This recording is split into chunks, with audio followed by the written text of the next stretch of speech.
Babysitters. What was your scariest moment on the job? I was reading bedtime stories to 6-year-old Lily Thornton when I noticed the camera in her bedroom ceiling had a red recording light. Not the tiny security camera her parents mentioned during the interview, but a professional setup with a motorized lens that followed my movements across the room. I kept reading about the hungry caterpillar while my stomach twisted into knots, trying to figure out why anyone needed surveillance equipment that tracked a babysitter reading to a child.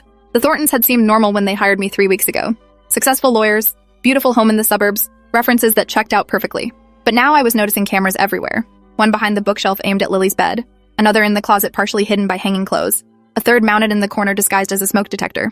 I counted 5 cameras in this one bedroom and my hands started shaking so badly I had to set down the book. Lily looked up at me with those big brown eyes and asked if I was okay. I forced a smile and told her I just needed some water. In the hallway I found 3 more cameras pointed at different angles. The bathroom had 2. The playroom downstairs had at least 6 that I could identify. Every single one had that red recording light glowing in the darkness. The Thorntons wouldn't be home for another 4 hours. They'd told me they had dinner reservations downtown followed by a concert, giving me their usual spiel about how rare it was for them to get couple time. I thought it was sweet how much they trusted me with Lily. Now I was wondering what they were actually watching through all these cameras. I went back to Lily's room and finished the story, tucking her in while trying not to stare at the lenses tracking every movement. She reached up and hugged me goodnight, whispering that I was her favorite babysitter. The innocence in her voice made my chest hurt. After turning off her light, I closed the door and stood in the hallway with my heart pounding. I needed to check something. The Thorntons had given me permission to use their home office if I needed to print anything for my college classes. I'd never actually gone in there, but tonight I had a reason. The office door was locked. I tried my emergency key ring that Mrs. Thornton had provided for the house, but none of those keys fit this particular lock. Through the frosted glass panel, I could see the glow of multiple computer monitors. Someone had left equipment running.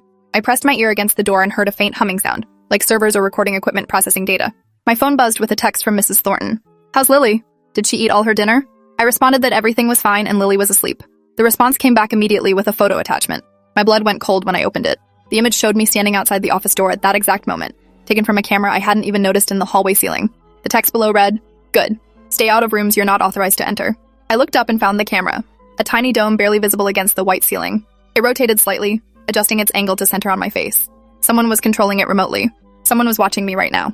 I walked back downstairs to the living room, trying to act natural even though my hands wouldn't stop shaking. I sat on the couch and pulled out my textbook, pretending to study while my mind raced through possibilities. Maybe the Thorntons were just extremely security conscious.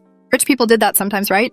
Cameras everywhere to protect their property and their child. But that photo they'd sent felt like a threat. Stay out of rooms you're not authorized to enter. The phrasing was wrong, too formal, too controlled. I opened my laptop and did something I probably should have done 3 weeks ago. I Googled Catherine and Michael Thornton lawyers. The first result made my stomach drop. Catherine Thornton was a defense attorney who specialized in protecting wealthy clients accused of financial crimes.